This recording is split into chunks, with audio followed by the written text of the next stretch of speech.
Hi, good morning. നല്ലൊരു കാലാവസ്ഥയാണ്. ചെറിയൊരു ചാറ്റൽ മഴയും നല്ല ഈർപ്പം നിറഞ്ഞു നിൽക്കുന്ന എൻവയോൺമെൻറ്റ്, ചെറിയ വെയിൽ, കുറുക്കൻ്റെ കല്യാണം പോലത്തെ ഒരു കാലാവസ്ഥ. നമ്മുടെ നാട് മിസ് ചെയ്യുന്നു.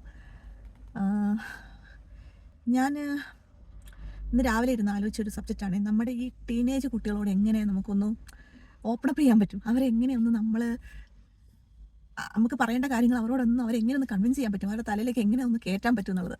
ഇപ്പോൾ എൻ്റെ മൂത്ത ആൾ 12, അതായത് ടീനേജ് ആയില്ലെങ്കിലും പ്രീ ടീനേജ് എന്ന് പറയുന്ന ഏജ്.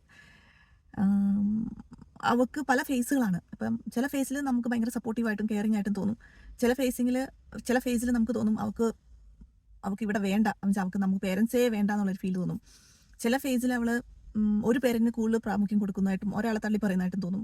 ചില ഫേസിൽ അമ്മമാർ, അതായത് എന്നെ അവൾക്ക് ഒട്ടും റെസ്പെക്റ്റ് ഇല്ല, അല്ലെങ്കിൽ അവൾ എന്നെ ഒട്ടും ഇഷ്ടപ്പെടുന്നില്ല, അവൾക്ക് അച്ഛൻ മാത്രം മതി എന്നുള്ളൊരു ഫീല്. അങ്ങനെ എന്താ പറയുക, ഇങ്ങനെ ആകെ ട്വിസ്റ്റിംഗ് ആയിട്ട് ഇങ്ങനെ എല്ലാ ദിവസവും മാറിക്കൊണ്ടിരിക്കുകയാണ്. അതായത് ഇപ്പോൾ രാവിലെ എഴുന്നേറ്റിട്ട് 6 തൊട്ട് 7 വരെ ഇങ്ങനെയാണെങ്കിൽ 7 തൊട്ട് 8 വരെ ഇങ്ങനെ, അത്രയും വൈബ്രൻ്റ് ആയിട്ട് ഇത് ചേഞ്ച് ആയിക്കൊണ്ടിരിക്കുക. ഞാനൊക്കെ ടീനേജ് ആയിരുന്നപ്പം എനിക്ക് അത്രയും വലിയതായിട്ട് ലോകം കാണുന്നില്ല. പിന്നെ ലോകം മീൻസ് നമ്മുടെ കൂടെയുള്ള ടീനേജേഴ്സ് എല്ലാവരും അന്നേരം ഈ പീരിയഡ്സ് ആവുന്നതിൻ്റെയും ബോഡിയുടെ ചേഞ്ചസിനെ കുറിച്ചൊക്കെ നാണമായിരുന്നു അവർക്ക് പറയാനായിട്ട്. അപ്പം അത് എനിക്ക് തോന്നുന്നത് അന്നത്തെ കാലത്തൊക്കെ അവർ അതിനെക്കുറിച്ച് കൂടുതൽ സംസാരിക്കാനും പിന്നെ ഓഫ് കോഴ്സ് അട്രാക്ഷൻസ് തുടങ്ങുന്ന സമയമാണ്. അപ്പം അങ്ങോട്ട് പോയി പറഞ്ഞില്ലെങ്കിലും ഇങ്ങനെ അവരെക്കുറിച്ചൊക്കെ ബോയ്സിനെ കുറിച്ച് സംസാരിക്കുക, അല്ലെ ഒന്നും അറിയത്തില്ലല്ലോ നമുക്ക്. അന്ന് ടി വി ഇല്ല. ടി വി ഉണ്ട്, ടി വി കാണുന്ന ഈ എന്താ പറയുക, നമ്മുടെ റൊമാൻസ്, ആ സമയത്ത് റൊമാൻസും കാര്യങ്ങളൊക്കെ ഉണ്ടല്ലോ, അതൊക്കെയല്ലേ നമ്മൾ കണ്ടുകൊണ്ടിരുന്നത്. പിന്നെ നമുക്ക് അപ്പോഴും ഇപ്പോഴും ഒക്കെ പേരൻസ്, അതായത് ഇപ്പം നമ്മുടെ വീട്ടിൽ ജോലിയൊന്നുമില്ല അമ്മയ്ക്ക്, അപ്പം ഫുൾ ടൈം നമ്മൾ അമ്മമാരുമായിട്ടൊരു ഭയങ്കര റാപ്പോർട്ട് ഉണ്ടാവും. എൻ്റെ പാപ്പയായിട്ട് എനിക്ക് അത്ര റാപ്പോർട്ട് ഉണ്ടായിരുന്നില്ല, അതുകൊണ്ട് ഞാൻ അമ്മ എന്ന് പറയുന്നത്. അങ്ങനെ ഒരു മാറ്റം എനിക്ക് ഫീൽ ചെയ്ത് തുടങ്ങിയത് ഒരു 18-19 വയസ്സൊക്കെ ആയപ്പോഴത്തേക്കും ഭയങ്കരമായിട്ട് ഇങ്ങനെ സ്ക്വീസ് ചെയ്യുന്ന പോലെ തോന്നി. അതായത് നമ്മളിങ്ങനെ കെയർ ചെയ്തങ്ങ് സഫോക്കേറ്റ് ചെയ്യുന്ന പോലെ തോന്നി, നമ്മളെ ഒരു കാര്യത്തിനും വിടാതെ. അതുവരെ നമ്മളത് എൻജോയ് ചെയ്തിരുന്ന ഒരു സംഭവം നമുക്കത് പെട്ടെന്ന് അത് നമ്മളെ ലെറ്റ് us ഗോ എന്നുള്ളൊരു ഫീലിംഗ് കിട്ടി തുടങ്ങി. അപ്പോൾ ആ ഒരു ഫീലിംഗ് എനിക്ക് മനസ്സിലാവുന്നുണ്ട്. എസ്തറിന് ഇപ്പോഴേ ആ ഒരു ഫീലിംഗ് ഉണ്ട്. അതായത് ഇപ്പം അവർ നമ്മളോട് അവരുടെ പ്രോബ്ലംസ് പറയുക. ഇന്ന് തന്നെ രാവിലെ ഉണ്ടായ കാര്യം പറയട്ടെ, ഞാനിങ്ങനെ ഓരോന്നിനും ജമ്പ് ചെയ്ത് അങ്ങോട്ടും പോയിക്കൊണ്ടിരിക്കുകയാണ്. എനിക്ക് അങ്ങനെ അധികം സംസാരിച്ച ശീലമില്ല, അതുകൊണ്ടാണ്. പക്ഷേ എനിക്ക് സംസാരിക്കാൻ തോന്നുന്നു ഈ സബ്ജക്റ്റിനെ കുറിച്ച്. കാരണം ഞാനിപ്പോൾ ഏറ്റവും കൂടുതൽ ഫേസ് ചെയ്യുന്ന സബ്ജക്റ്റാണ്. മീൻസ് ഏറ്റവും കൂടുതൽ എങ്ങനെ ഇതിനൊന്ന് സോർട്ട് ഔട്ട് ചെയ്യാമെന്ന് ഞാനിങ്ങനെ ചിന്തിക്കുന്ന ഒരു സബ്ജക്റ്റാണ്. അപ്പോൾ എൻ്റേതായ രീതിയിൽ ഞാൻ തന്നെ ഒന്ന് പറഞ്ഞു നോക്കുകയാണ്, ഞാൻ തന്നെ റിഹേഴ്സൽ എടുത്ത് നോക്കുകയാണ്, എങ്ങനെ ഞാനിതിനെ ഘട്ടമായിട്ടൊന്ന് പൊളിച്ചെടുക്കാൻ പറ്റും, ഈ ഇമോഷണൽ എന്താ പറയുക, ഈ പിടിവലിനെ. അപ്പം ഞാൻ പറഞ്ഞു വന്നതെന്നു വെച്ചാൽ, നിങ്ങളുടെയൊക്കെ അഭിപ്രായങ്ങളും നിങ്ങളെങ്ങനെയാണ് ഈ ഒരു സിറ്റുവേഷൻ ഓവർകം ചെയ്തതെന്നുള്ളതും കമൻ്റായിട്ടൊക്കെ പറയുവാണെങ്കിൽ എനിക്കും അത് ഒരു ഉപകാരമായിരുന്നു. ഇഷ്ടംപോലെ പേരൻറ്റിങ് വീഡിയോസ് കാണുന്നുണ്ട്, പക്ഷെ നമ്മൾ നിന്നുകൊണ്ട് അത് ഫേസ് ചെയ്യുന്നതും കാണുന്നതും അവിടുത്തെ അഡ്വൈസും ഒക്കെ രണ്ടും എക്സ്ട്രീമാണ്. പിന്നെ ഓരോ കുഞ്ഞും വ്യത്യസ്തമാണല്ലോ. അപ്പം നമ്മൾ ഓരോ കുഞ്ഞിനോടും ട്രീറ്റ് ചെയ്യേണ്ടത് നമ്മൾ വേറെ രീതിയിലായിരിക്കണം. ഇപ്പം എൻ്റെ 2 മക്കളും എൻ്റെ തന്നെയാണെങ്കിലും മൂത്താളോട് ചെയ്യുന്ന പോലെ ആയിരിക്കില്ല രണ്ടാമത്തെ ആൾ കുറച്ചും കൂടെ നോ കെയർ ആറ്റിറ്റ്യൂഡാണ്. എനിക്ക് പിന്നെ ഇതില്ലെങ്കിൽ അത് അങ്ങനെ ഒരു ചാടി നടക്കുന്ന ഒരു വ്യക്തിത്വമാണ്. ഇനി അറിയത്തില്ല, അവളും ടീനേജിലേക്ക് ആകുമ്പോഴത്തേക്ക് എങ്ങനെയാവും അറിയത്തില്ല. പക്ഷേ മൂത്തയാൾ ഭയങ്കര പേഴ്സണലാണ്. അവളെല്ലാം ഭയങ്കര പ്രൈവറ്റായിട്ട് എന്താ പറയുക, അവൾക്ക് കെയറിങ് വേണം, ബട്ട് അവളത് എക്സ്പ്രസ് ചെയ്യത്തില്ല. പക്ഷേ നമ്മൾ നോക്കിയും കണ്ടും അവൾക്ക് ആവശ്യമുള്ള സമയങ്ങളിൽ കൊടുത്തുകൊണ്ടിരുന്നു കഴിഞ്ഞാൽ അവൾ കുറച്ചും കൂടെ റെസ്പോണ്ട് ചെയ്യും നമ്മളോട്. അല്ലെങ്കിൽ അവൾക്ക് ആ ഒരു ഇഷ്ടം, ഇപ്പം നമ്മളൊരു എന്താ പറയുക, നമ്മളൊരു 80% സ്നേഹം അങ്ങോട്ട് കൊടുത്തു കഴിഞ്ഞാൽ അവൾ അതിനകത്ത് തിരിച്ച് നമ്മളോട് കാണിക്കുന്ന ഒരു 5% ആയിരിക്കും. അത് വേരി ചെയ്തുകൊണ്ടിരിക്കും, but most of the time 5% അവർ തിരിച്ച് കാണിക്കത്തുള്ളൂ. ആ ഒരു ക്യാരക്ടറാണ് ഇപ്പം. പണ്ട് അങ്ങനെ ആയിരുന്നില്ല കേട്ടോ. പണ്ട് നമ്മൾ 80% കൊടുത്താൽ 100% നമുക്ക് തിരിച്ചു തരും. നിങ്ങൾക്ക് മനസ്സിലാവുന്നുണ്ടോ ഞാൻ പറഞ്ഞു വരുന്നത്? അപ്പം ഒരു ചെറിയ കുട്ടിയിൽ നിന്ന് നമുക്ക് അത്രയും 100% കിട്ടിക്കൊണ്ടിരുന്നോടത്തുനിന്ന് പെട്ടെന്ന് ഒരു 5%ലേക്ക് മാറുമ്പോൾ നമുക്ക് അമ്മമാർക്ക് ഉണ്ടാകുന്ന ഒരു ഫ്രസ്ട്രേഷനാണ് ഞാൻ പറഞ്ഞു വരുന്നത്. അപ്പോൾ ഇന്നൊരു ഇഷ്യൂ ഉണ്ടായെന്ന് വെച്ചാൽ, അവൾ മൂഡ് ഔട്ട് ആയിട്ടിരിക്കുക കാറിൽ. എല്ലാ ദിവസവും ഇങ്ങനെ ഒരു ഗ്ലൂമി ആയിട്ട് ഇരിക്കാറ്.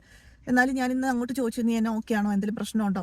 അപ്പോൾ എന്നോട് പറഞ്ഞു, ഇല്ല, എനിക്ക് ഒരു കാരണമില്ലാതെ സാഡായിട്ട് ഫീൽ ചെയ്യുന്നു. ഓക്കെ, അപ്പോൾ നമ്മളിത് അറിയണമല്ലോ, ഇനി എന്താണ് അടുത്ത് ഞാൻ ചോദിക്കണ്ടേ? കാരണം അവളെ ഒഫൻഡ് ചെയ്യുന്ന പോലെ സംസാരിക്കാനും പറ്റത്തില്ല. അതായത് എനിക്ക് എൻ്റെ മോളോട് സംസാരിക്കാൻ ഞാൻ മെൻ്റലി പ്രിപ്പയർ ആവുകയാണ്. ചാടിക്കയറി ഫെലിക്സിനോട് പോലെ, അതെൻ്റെ ഹസ്ബൻഡിനോട് പോലെ എനിക്ക് ഇത്രയും മെൻ്റലി പ്രിപ്പയർ ചെയ്യേണ്ടി വരുന്നില്ല. ഒരു 12.5 വയസ്സുള്ള ഒരു കൊച്ചിനോട് ഞാൻ ഇനി അവളെ ഒഫൻഡ് ചെയ്യാതെ അവളിൽ നിന്ന് അവളുടെ ഉള്ളിലേക്ക് കയറാൻ ഏതെങ്കിലും ഒരു വഴി തുറന്നു കിട്ടുമെന്ന് ഞാൻ ട്രൈ ചെയ്തുകൊണ്ടിരിക്കുകയാണ്.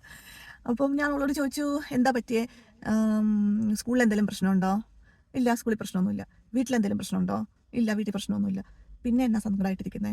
ഇല്ല, ചുമ്മാ സങ്കടം.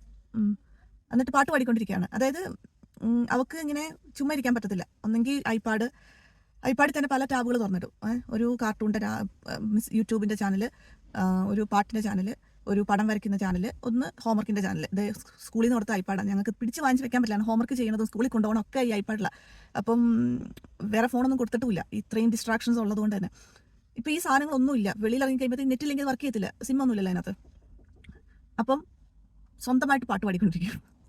സ്വന്തമായിട്ട് പാട്ട് പാടുക. എപ്പോഴും ഒരു പേനയും പേപ്പറും എന്തെങ്കിലും ഒരു കുഞ്ഞു കടലാസ് കഷ്ണം കയ്യിലുണ്ടാവും, അതിൽ പടം വരച്ചുകൊണ്ടിരിക്കുക.